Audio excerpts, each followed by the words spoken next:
Vamos a estudiar la lección número 8, la esperanza del Nuevo Testamento. Mientras avanzamos en el estudio de este trimestre, vamos descubriendo nuevas cosas y vamos descubriendo que la antigua esperanza de los patriarcas y los profetas es la esperanza bienaventurada de la segunda venida de Cristo Jesús. Es por eso que el mismo Cristo mencionó que Abraham vio y se gozó de ver su día.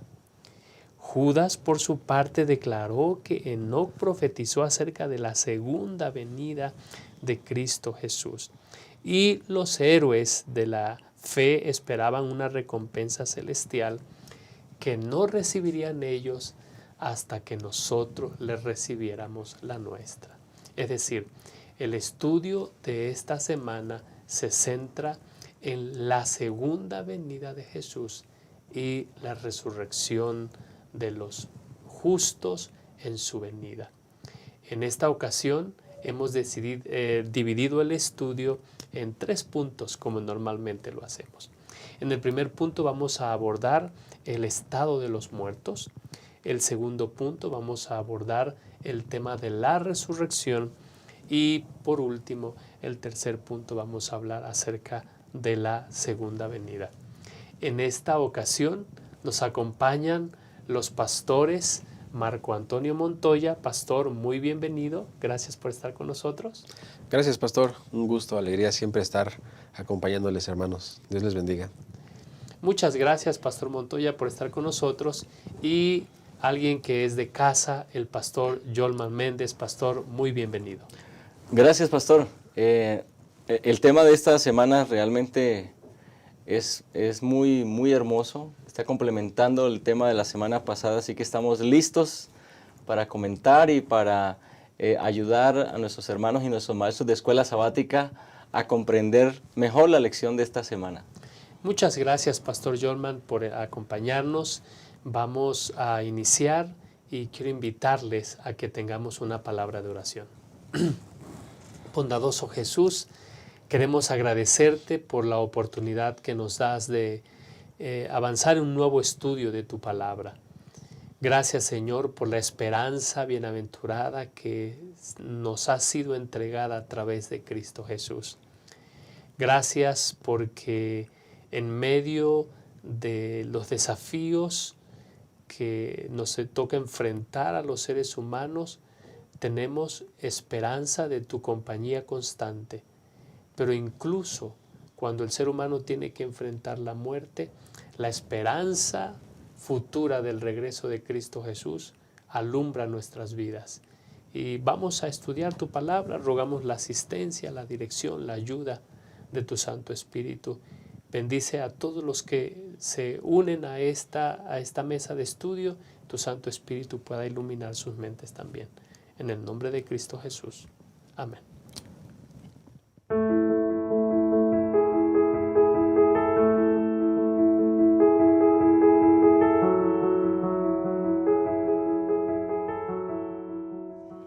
Bueno, estamos listos para iniciar el punto número 1 en cuanto al estado de los muertos. Antes de continuar, quiero invitar a todos nuestros hermanos, amigos que siguen este estudio, que puedan compartir con sus amigos, con sus conocidos, este estudio que puede ser que alguien esté necesitando. Así que comparte, suscríbete, ponnos tus comentarios ahí en la caja del chat, de manera que pueda retroalimentarse el estudio de esta lección.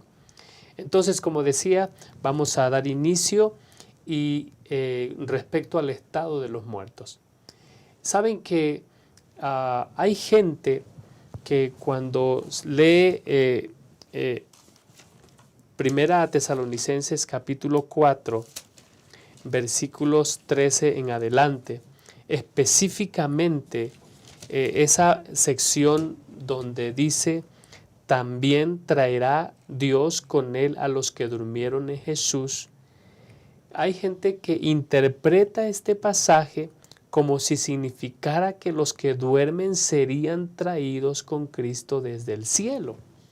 Sin embargo, Pastor Montoya, según Pablo, como Cristo se levantó de los muertos, así Dios traerá de sus tumbas a los santos que durmieron y los llevará con Él al cielo.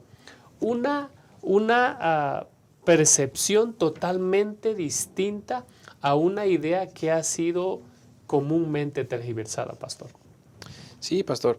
Tenemos que recordar, hermanos, tenemos que recordar que la filosofía griega, ellos creían ya en la inmortalidad del alma, y entonces de alguna manera esa filosofía se mezcla con el recién cristianismo formándose, y entonces también creían que esta inmortalidad del alma estaba representada aquí en lo que Pablo dice, cuando dice que Jesús traerá, ¿no?, a los que durmieron en él, dando la idea de que los traería consigo desde el cielo.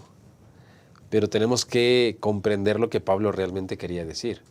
Y para que podamos comprender lo que Pablo realmente quería decir, entonces Pablo estaba utilizando aquí en Primera de Tesalonicenses 4:14, para la palabra traer, Pablo está utilizando el verbo griego ago, que también se utiliza en Romanos 8:14, pero en Romanos 8:14 se le da el sentido de guiar, conducir, con la exaltación. Y entonces, en 1 de Tesalonicenses 4:14, el ago, el traer, Pablo está incluyendo mucho más que una resurrección, pastor. Pablo se está refiriendo también a ese momento, a esa exaltación en el que el Señor Jesús viene, y esa exaltación de que los muertos salen, resucitan. ¿Sí? Entonces, no es de que Dios los traiga, sino que Dios los está resucitando, y hay una exaltación de ese momento tan especial. A eso se refería Pablo, en primer lugar, a esta palabra traer, el verbo ego, y no a la filosofía griega de la inmortalidad del alma, que los muertos ya están en el cielo y Jesús los trae cuando venga. Esto es claro, porque de alguna manera esta idea, pastor, sigue permeando en los círculos cristianos que se suponen, pastor Yolman, que ya han aceptado el mensaje de la salvación.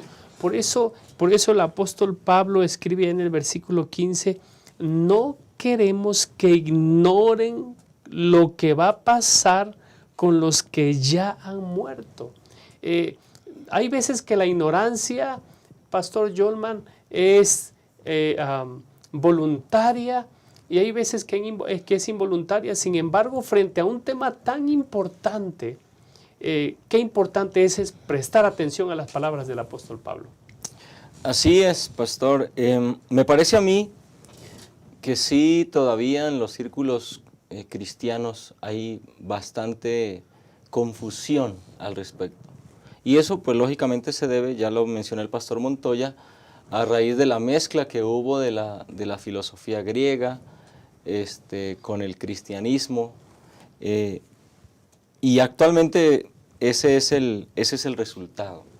Pero cuando nosotros analizamos, y justamente creo que la lección de esta semana nos ayuda mucho a entender realmente el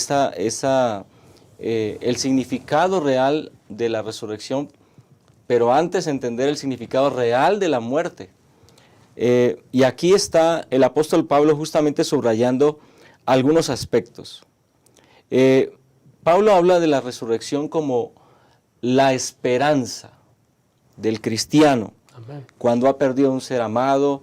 Ahí les habla a los tesalonicenses. Tampoco queremos, hermanos, que ignoréis acerca de los que duermen, para que no os entristezcáis como los otros que no tienen esperanza. Es decir, el apóstol Pablo quiere resaltar que la esperanza de la resurrección debe cambiar nuestra manera de ver la circunstancia de quienes han muerto, a quienes hemos perdido en este camino. Eso significa entonces que si realmente, como está en esta confusión teológica, las personas que mueren, sus almas van y están en el cielo con Jesús. Si eso fuese una realidad, entonces, ¿para qué necesitaba el apóstol Pablo presentar la resurrección como una esperanza? Es correcto. Si ellos ya estaban gozando de la presencia del Padre, están gozando de los deleites celestiales, entonces, ¿para qué resucitar? Es decir, eso sería algo muy ilógico, que una persona muere, va al cielo su alma, está con el Padre, y luego al regreso de Cristo, el alma tiene que volver otra vez aquí y otra vez irse con el Padre. Es decir, no hay una lógica real en esto. En ese sentido, entonces, vale la pena que nosotros profundicemos en este primer asunto, el aspecto del estado de los muertos. Entonces aquí me parece a mí que el apóstol Pablo deja muy claro ese aspecto en la descripción de lo que ocurre cuando Cristo venga por segunda vez. Viene Jesús y dice, los muertos entonces en Cristo resucitarán primero. Y esa resurrección, y lo vamos a ver más adelante, no se refiere a un aspecto meramente corporal, es un aspecto integral de una resurrección. Y entonces los que vivimos nos uniremos a ese grupo. Ahí está entonces el apóstol Pablo declarando con toda seguridad y dejando muy claro que los que han muerto están en sus tumbas esperando la voz de su Salvador para resucitar. Amén, amén. Y esa es la razón, Pastor Montoya, por la que en el versículo 14 el apóstol Pablo dice, ¿acaso no creemos que Jesús murió y resucitó? Es decir, si nos queda alguna idea de cuál es el estado de los muertos, de cualquier ser humano, uno puede inventar muchas cosas, pero el Señor nos invita a mirarlo a Él mismo. ¿Qué pasa con el ser humano cuando muere? Bueno, ¿qué pasó con Jesús? Jesús murió y fue sepultado, pastor. Es decir, ningún evangelio de la Biblia registra que mientras que Jesús estaba en la tumba, Él andaba visitando, no. Él estaba descansando en la tumba, como sucede con todo ser humano. Es decir, no hay nadie que esté andando por aquí, rondando, como si alguna parte de esa persona subsistiera a la muerte, Pastor Montoya. Esa es la razón por la que el libro de Eclesiastés nos recuerda, nos reafirma qué es lo que sucede con aquellas personas que mueren, Pastor Montoya. Sí, pastor. Y ligando Eclesiastés 9:5, ligándolo con Primera de Tesalonicenses 4:14, tenemos que entender el estado de los muertos. Ya vimos que Jesús no trae del cielo a los justos, no están en el cielo. Muy bien, los trae de la muerte. Pero entonces, ¿cuál es el estado de la muerte de los justos? ¿En qué estado están? Y tenemos que entender también que Pablo, aquí en el versículo 14, dice, traerá Dios con Jesús a los que durmieron en él. Pablo está utilizando el verbo koimao. ¿Y qué significa koimao? Es el sueño, dormir simplemente. Pero entonces Pablo toma el koimao de la raíz koimeterion. ¿Y qué significa koimeterion? Es el lugar donde la persona está durmiendo. Los vivos duermen en la recámara, los muertos duermen en la tumba.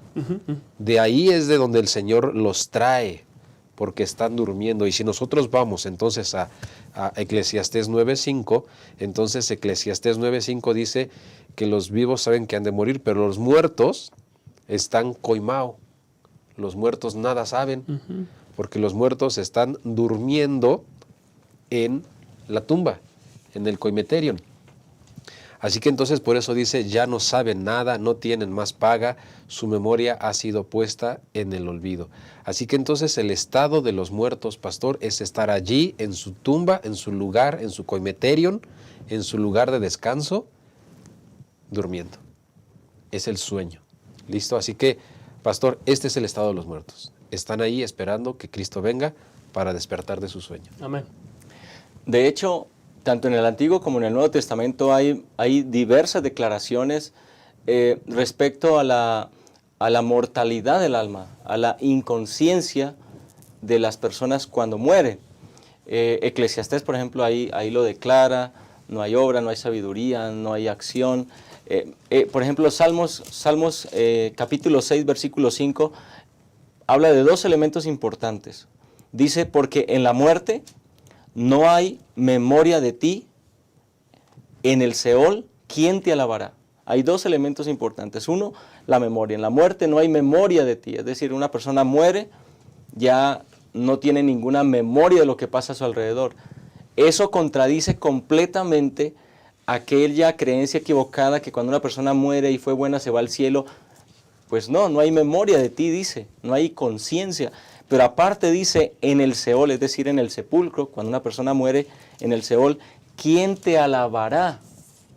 Entonces, volvemos, por ejemplo, a aquellas típicas frases, a veces cuando estamos en un funeral, que el que dirige el funeral dice algo como, se nos adelantó nuestro hermano fulano de tal y está en la presencia del Señor, se ha unido a los ángeles para adorar a Dios. Está contradiciendo por completo la verdad bíblica. Esa persona que ha muerto simplemente está en el Seol, es decir, en el sepulcro, esperando a la voz de Cristo Jesús al regreso en su segunda venida. Así que no hay algo así como que están allí aquellas almas adorando al Señor. Y sabe, pastor, inclusive puede ser, y lo decíamos ahorita en los comentarios previos, que a veces a nosotros, como miembros de iglesia, se nos escapan algunas frases, consciente o inconsciente, que traemos por allí, ¿no? Como decir, fulano de tal está descansando en el Señor, o está, descansa en paz, ¿no? Una frase que viene muy enraizada de esa creencia equivocada de la inmortalidad del alma. Y esa es la razón, queridos hermanos, por la que, bien decían los compañeros, el apóstol Pablo deja bien claro esto allí en Primera Tesalonicenses, capítulo 4, versículo 16, dice: el Señor mismo descenderá con voz de mando, con voz de arcángel y con trompeta de Dios, y los muertos en Cristo resucitarán primero. Y entonces dice, los que estemos vivos, los que hayamos quedado, seremos arrebatados juntos con ellos en las nubes para encontrarnos con el Señor en el aire, y así estaremos para siempre con el Señor. Es decir, lo mejor que le puede ocurrir a una persona que ha cumplido su ciclo, que ha cumplido su misión, su propósito en esta vida, es descansar. Es descansar. Isaías capítulo 57, versículo 2 dice: los que van por el camino recto descansan, mueren en paz, dice esta versión. Hallan reposo en su lecho de muerte.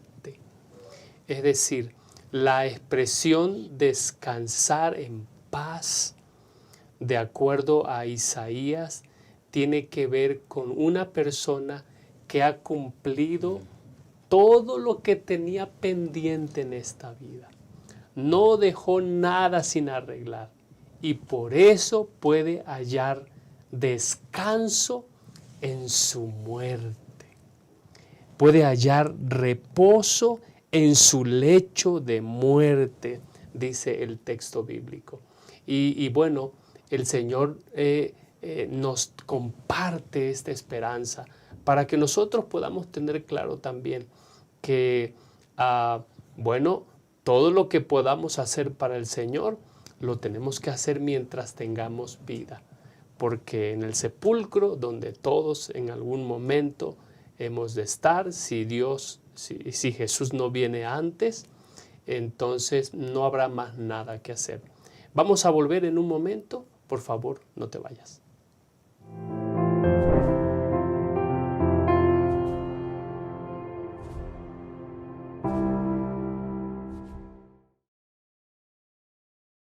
Amar es un verbo para vivir y compartir.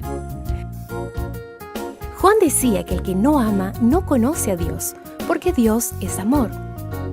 Muestra que el amor es real en ti.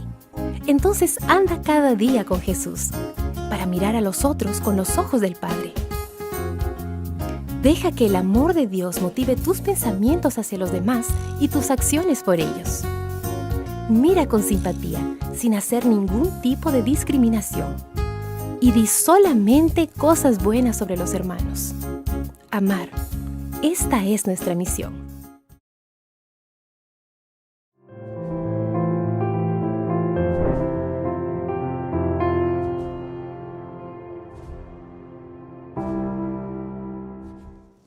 Bueno, estamos listos para iniciar el punto número 2 y al inicio de esta lección, compañeros, hermanos que nos siguen a través de este medio, se dijo que la esperanza del Nuevo Testamento está basada en dos cosas. Número 1, en la resurrección de Cristo. Y el número 2, en la segunda venida de Cristo. Ahora vamos a enfocarnos en el punto número 1 de esta sección que le hemos titulado La resurrección. Sin embargo, compañeros, el apóstol Pablo inicia 1 Corintios 15 abordando una falsa creencia de que no hay una futura resurrección del cuerpo. Y bueno, el apóstol Pablo, Pastor Montoya, presenta diversos argumentos que van a resaltar la esperanza del Nuevo Testamento y también aclarar alguna duda si los oyentes en ese tiempo no tuvieran claro este concepto de la resurrección, Pastor Montoya. Pastor, los oyentes de aquel tiempo no entendían la resurrección, hermanos, no la entendían porque ellos no sentían la necesidad de una resurrección. Ellos creían en la inmortalidad del alma. Algunos. Entonces, ¿para qué creer en una resurrección si ellos creían en la inmortalidad? Entonces, Pablo viene y les dice, a ver, hermanos, y a la gente, nosotros no podemos hablar de un Jesús resucitado si no hay resurrección. Así es. Nuestra resurrección está inseparablemente ligada de la resurrección de Cristo. Y eso a nosotros nos da una esperanza de vida, porque qué terrible, pastor, es andar por la vida sin un sentido, sin una esperanza. Dice la lección, si ya de por sí nuestra vida o la vida de algunas personas a menudo es problemática, pues cuánto más ahora sin tener una esperanza. Así que entonces la promesa bíblica de la resurrección y la vida eterna en Jesús es la clave de nuestra esperanza. Y entonces aquí nosotros leemos en 1 Corintios capítulo 15, versículo 12, dice, pero si se predica que Cristo resucitó de los muertos, ¿cómo dicen algunos entre vosotros que no hay resurrección de muertos? Y entonces, hermanos, nosotros no podríamos predicar de la resurrección de Cristo si algunos todavía por allí creen, dice Pablo, vana sería nuestra fe. Así es. Sería, en el griego dice, sería irreal lo que nosotros predicamos. Así que de entrada, pastor, en este comentario es tener la seguridad, nuestra esperanza, nuestro sentido de vida, que nuestra resurrección está inseparablemente ligada a la resurrección de Cristo. Gracias, Pastor Montoya y Pastor Yolman. Nosotros encontramos no solamente que el apóstol Pablo presenta argumentos que contradicen esta creencia que como mencionamos en el segmento anterior, parece resistirse a morir. La creencia de que hay alguna parte del cuerpo del ser humano que subsiste a la muerte. Pero el apóstol Pablo deja claro, Jesús fue levantado de los muertos como primicias de los que durmieron, Pastor Jorman. Sí, pastor. Vea, aquí hay algo muy importante y es el pensamiento y la declaración clarísima del apóstol Pablo respecto a la resurrección corporal de Jesús. Es decir, no fue un asunto meramente espiritual, sino una resurrección corporal. Y entonces el apóstol Pablo, ahí en el capítulo 15, ya algunos de los versículos que leímos, entonces él enfatiza esa parte desde el versículo 22. Él dice así: así como en Adán todos mueren, también en Cristo todos serán vivificados.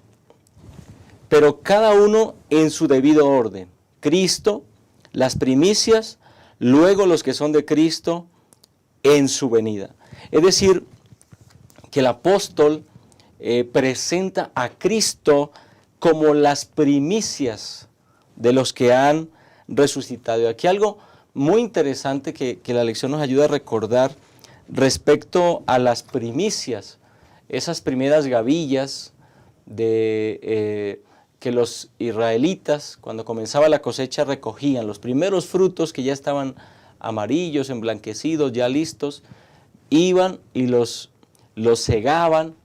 Esos eran las primicias, y entonces los presentaban, los llevaban al templo y los presentaban delante del sacerdote. Eso ocurría el 16 de Nisán. ¿Y qué simbolizaba eso? Simbolizaba que ellos esperaban que el resto de la cosecha, que todavía no había madurado, estaba verde todavía, el resto de la cosecha fuera de la misma calidad que esa primicia. Ahora, Pablo entonces usa esa imagen para decir que Jesús es la primicia. Y entonces Pablo dice, bueno, si Jesús es la primicia y Jesús resucitó corporalmente, entonces ¿cómo se espera que resuciten los demás, los que vienen después de él, los que creyeron en él? Entonces, evidentemente Pablo dice que todos aquellos que murieron creyendo en Jesús resucitarán también de manera corporal, así como Jesús resucitó. De esa manera entonces Pablo lo que hace es echar a pique, derribar el argumento helenístico de la inmortalidad del alma. Pablo está diciendo claramente que la resurrección se refiere a una resurrección íntegra, una resurrección corporal, una transformación de este cuerpo mortal a un cuerpo inmortal que recibiremos cuando Cristo venga por segunda vez. Muchas gracias, pastor. Y bueno, y hay algo que hay que dejar claro. Primera Corintios, capítulo 15, versículo 3, vamos a leer hasta el versículo 6. Dice, porque ante todo yo les transmití a ustedes lo que yo recibí, que Cristo murió por nuestros pecados según las Escrituras, y que fue sepultado, que resucitó al tercer día según las Escrituras, y que se le apareció a Cefas, y luego a los 12, y después apareció a más de 500 hermanos a la vez, y la mayoría de los cuales todavía vive, aunque algunos ya han muerto. De acuerdo a las Escrituras, pastores, compañeros, el Señor murió, el Señor resucitó, pero el Señor también ofreció una esperanza de resurrección que no está ligada a algo inherente al ser humano, Pastor Montoya. Cuando Él habla del pan de vida, Él habla de lo que el Señor provee para todos aquellos que están condenados a enfrentar la condenación final de la muerte. Sí, sin Cristo, para comenzar, sin Cristo no tenemos vida eterna. Y Cristo mismo se presentó como el egoimi. Yo soy, el yo soy. Y entonces nosotros aquí vemos cómo Jesús destaca 3 ideas, 3 conceptos básicos en cuanto a la vida eterna. No podemos tener vida eterna sin resurrección, y no podemos tener resurrección sin haber muerto. Ahora, cuando Pablo está hablando aquí en estos versículos de 1 Corintios 15, entonces quiere decir que aunque ya tenemos el don de la vida eterna, no significa que el creyente no va a morir. Porque aquí entonces dice la Biblia que algunos de los que habían visto a Jesús todavía vivían, pero otros con tristeza ya los habían despedido. Entonces no quiere decir que no vamos a morir.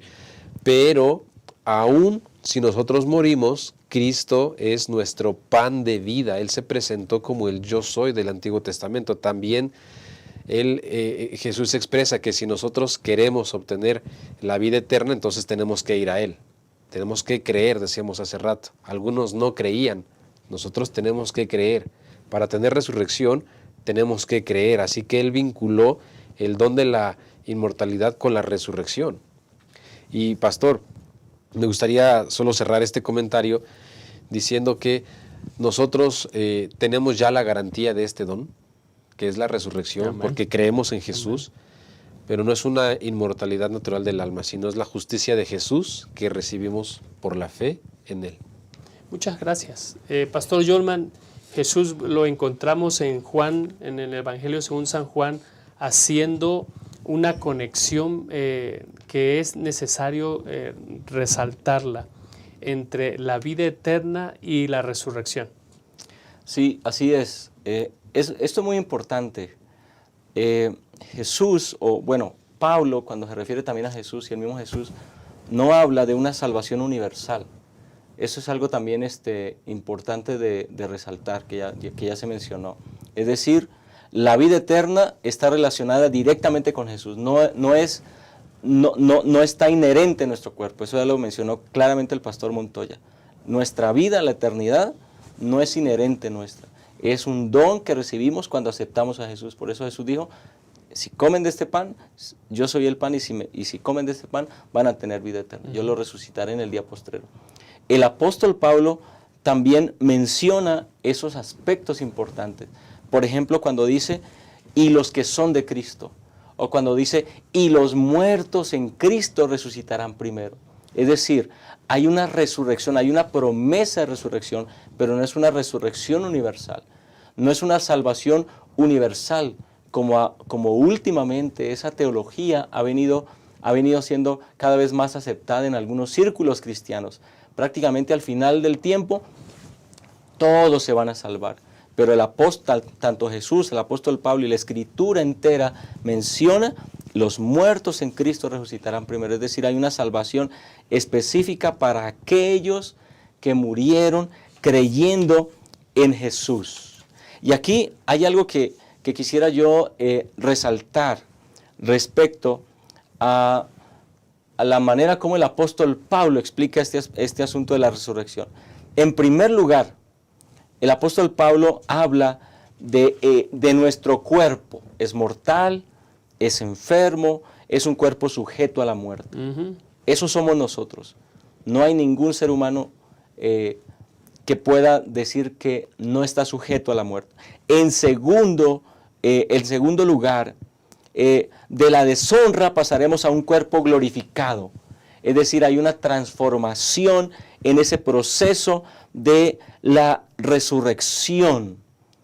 Y eso ocurre a través de Jesús.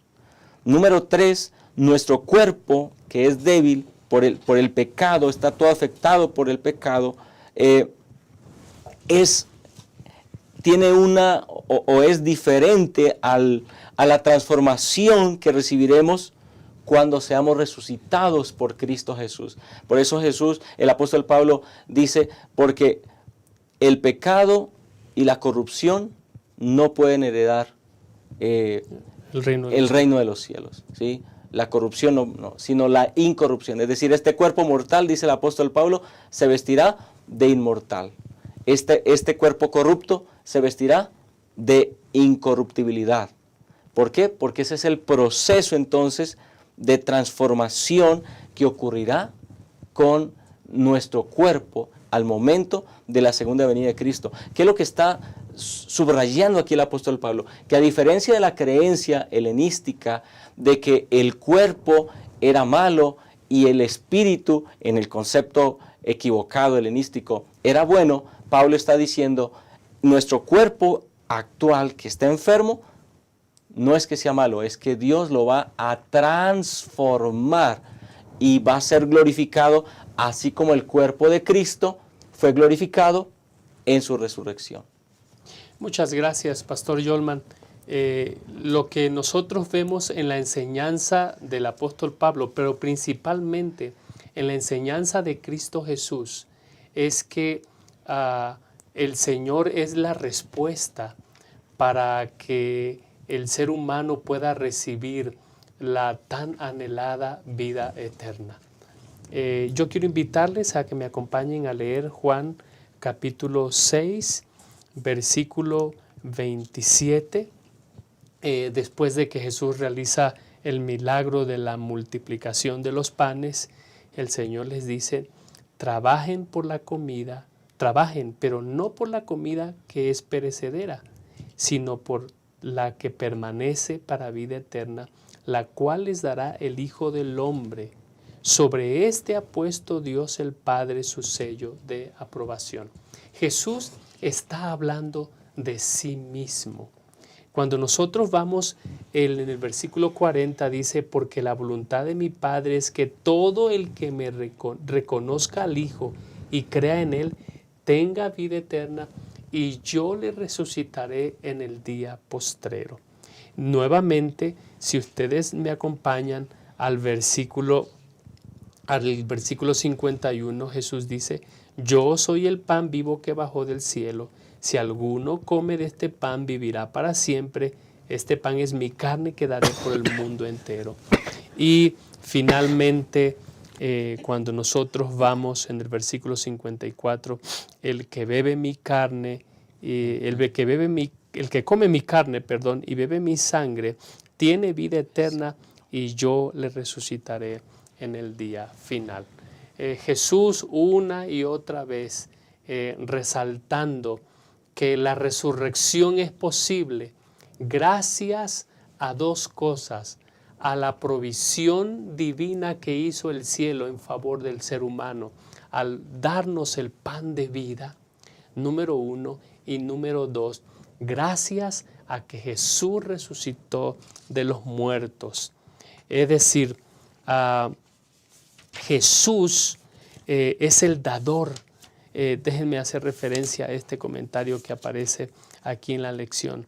Dice, Cristo no solamente recibió la vida pasivamente cuando encarnó, sino también otorga la vida a todos los que creen en Él.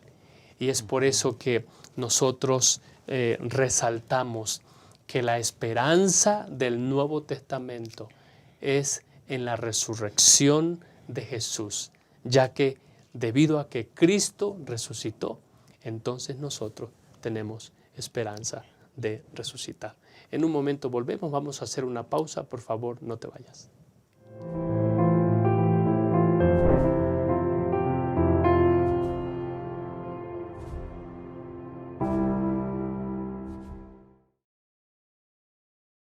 Abrazar.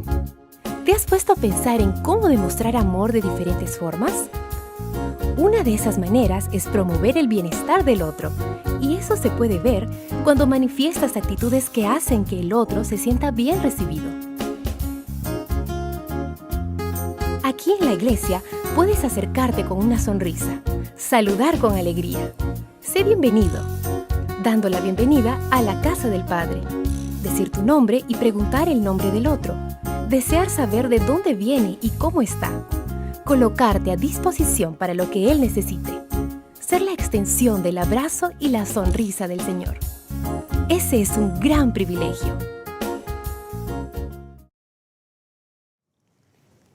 Hemos llegado al punto final de esta lección y bueno, vamos a hablar acerca de la segunda venida de Cristo Jesús.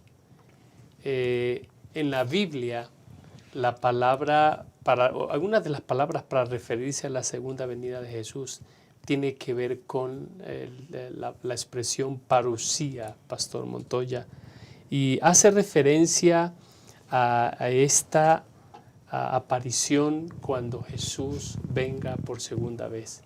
Y de acuerdo a lo que nosotros hemos creído y aceptamos como hechos de fe, no hay nada que indique que Jesús no va a volver por segunda vez.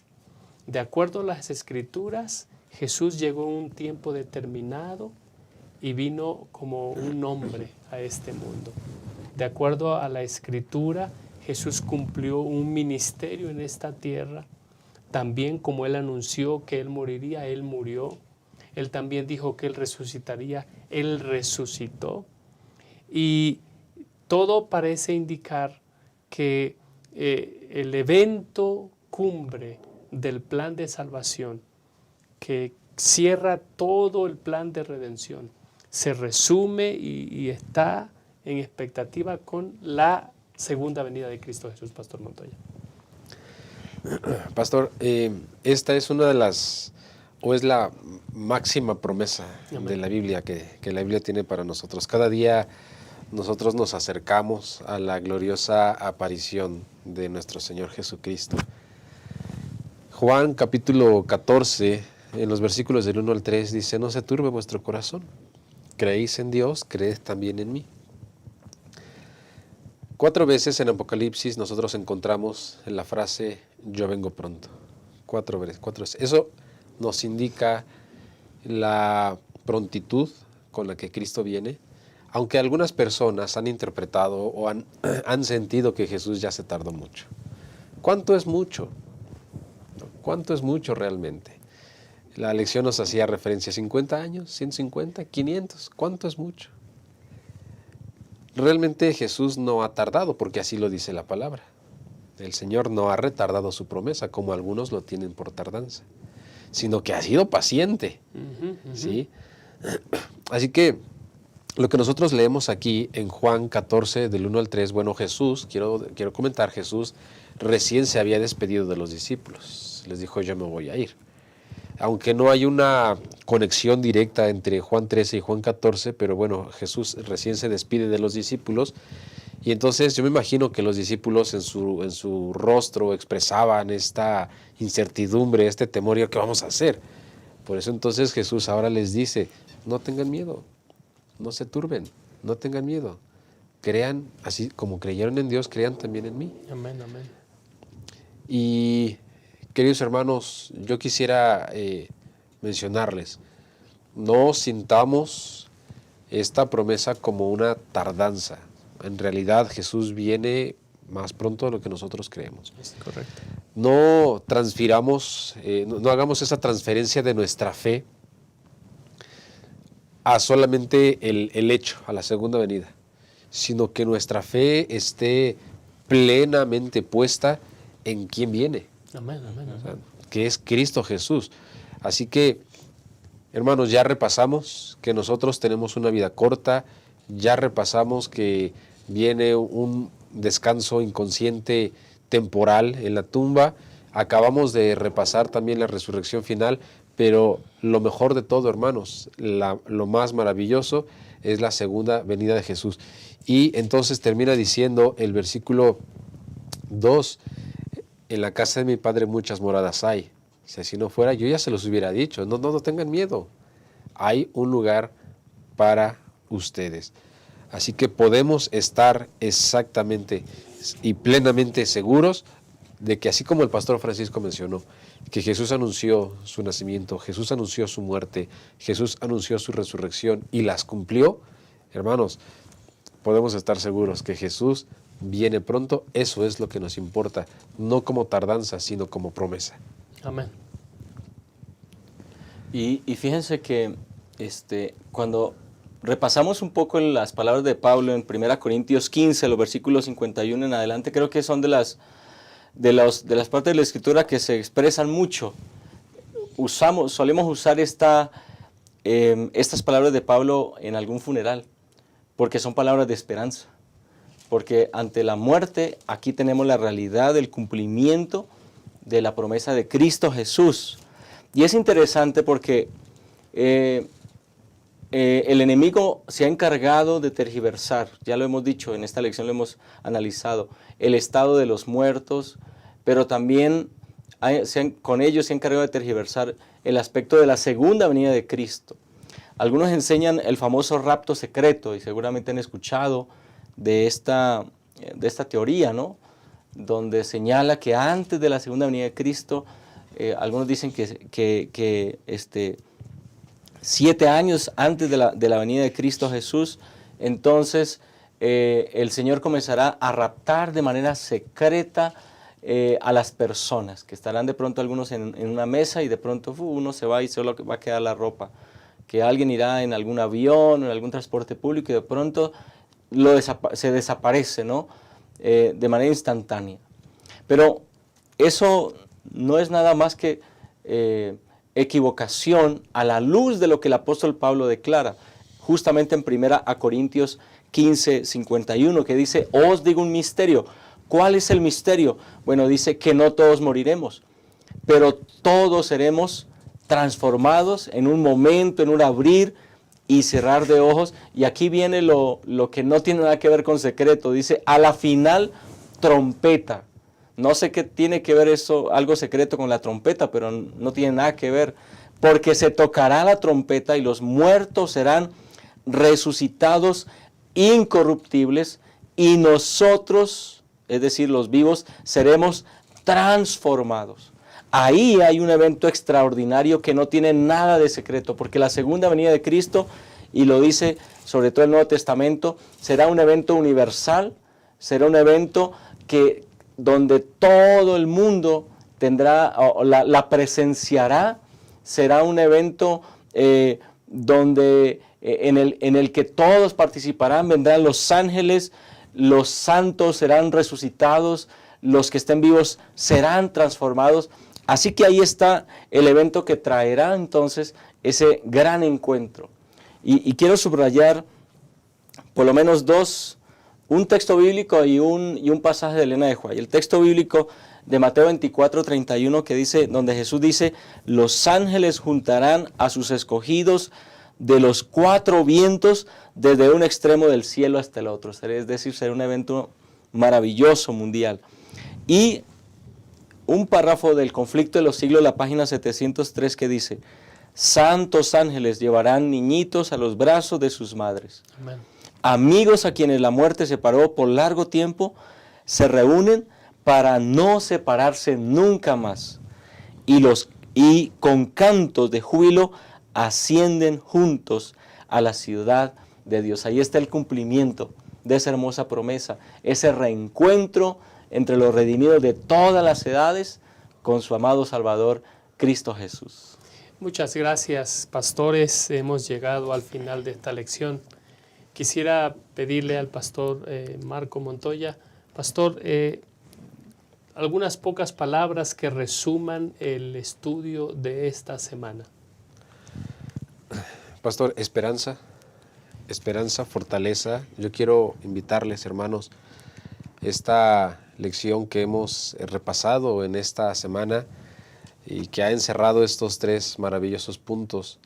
El número 1, que hablamos acerca del estado de los muertos, tener los conceptos claros acerca de este tema tan importante, que podamos expresarlos, compartirlos de una manera correcta, la seguridad de la resurrección de Jesús y la esperanza de nuestra resurrección, pero sobre todo, pastor, la bendita, la gloriosa esperanza de la segunda venida de Jesús. Aquí es donde me gustaría, hermanos, que nosotros podamos centrar toda nuestra confianza, toda nuestra esperanza, que en un abrir y cerrar de ojos seremos transformados. Ese parpadeo, ese momento que hemos de vivir y terminar diciendo que nuestra naturaleza será cambiada, será transformada. Nuestra vida finalmente estará exenta de la muerte. ¿Cuánto tiempo tardará? Hermanos, el Señor viene pronto. No gastemos tiempo en pensar si ya se tardó o no. Invirtamos nuestro tiempo, nuestra fe en lo que va a suceder, que es la segunda venida de Jesús. Que Dios les bendiga, hermanos. Pongamos nuestra plena confianza en Dios y fortalezcamos nuestra fe en Cristo Jesús. Pastor Yolman, hay maestros de escuela sabática que cada sábado durante la semana revisan esta mesa de estudio. ¿Y qué 3 cosas deben resaltar los maestros de la escuela sabática que cada sábado se paran en las iglesias en nuestra asociación metropolitana? Gracias, pastor. Y bueno, aprovecho para agradecer a los maestros de escuela sabática que nos acompañan semana tras semana. Me parece a mí que es, en primer lugar, muy importante que dejemos muy claro a nuestros hermanos el concepto bíblico acerca del estado de los muertos. Porque el tener claro esta enseñanza bíblica permite entonces ver con mayor claridad los demás eventos, incluyendo la salvación, incluyendo la resurrección, incluyendo la segunda venida de Cristo. Así que, hermanos maestros, enfaticemos mucho, aclaremos preguntas, dudas respecto al estado de los muertos, que quede ratificado el concepto bíblico. Número 2, me parece a mí importante que dejemos en la mente de nuestros hermanos también la claridad de la dependencia de Cristo Jesús, cómo Cristo Jesús enlazó la resurrección, la esperanza que tenemos de resurrección, la enlazó con una relación y una aceptación en nuestra vida de Cristo Jesús. Amén. Solamente aquel que tiene una relación con Cristo tiene esperanza de vida eterna. Y por último, que podamos invitar a los hermanos a asumir esa tremenda responsabilidad. Porque cuando tenemos esta hermosa verdad, entonces también debemos asumir la responsabilidad de vivir a la luz de esta verdad. Amén. Y vivir a la luz de esta verdad es vivir preparándonos para el pronto encuentro con Cristo Jesús. Apreciados maestros, que Dios les bendiga, que Dios les utilice este sábado para enseñar estas hermosas verdades a nuestros hermanos de iglesia. Agradecemos al pastor Marco Montoya y al pastor Yolman Méndez por habernos acompañado en esta oportunidad. Quiero concluir este estudio haciendo referencia a la primera carta a Pedro, capítulo 1, versículos 3 al 7. Alabado sea Dios, Padre de nuestro Señor Jesucristo. Por su gran misericordia nos ha hecho nacer de nuevo, mediante la resurrección de Jesucristo, para que tengamos una esperanza viva. Queridos hermanos, la esperanza del Nuevo Testamento es una esperanza viva para aquellos creyentes que han alcanzado el tiempo del fin. Es por eso que nosotros podemos tener esperanza en el tiempo del fin. Es por eso que podemos compartir esperanza en el tiempo del fin. Gracias a lo que Jesús realizó. El apóstol sigue diciendo, y recibamos una herencia indestructible, incontaminada e inmarchitable. Tal herencia está reservada en el cielo para ustedes, a quienes el poder de Dios protege mediante la fe, hasta que llegue la salvación que se ha de revelar en los últimos tiempos. La esperanza del Nuevo Testamento es nuestra esperanza.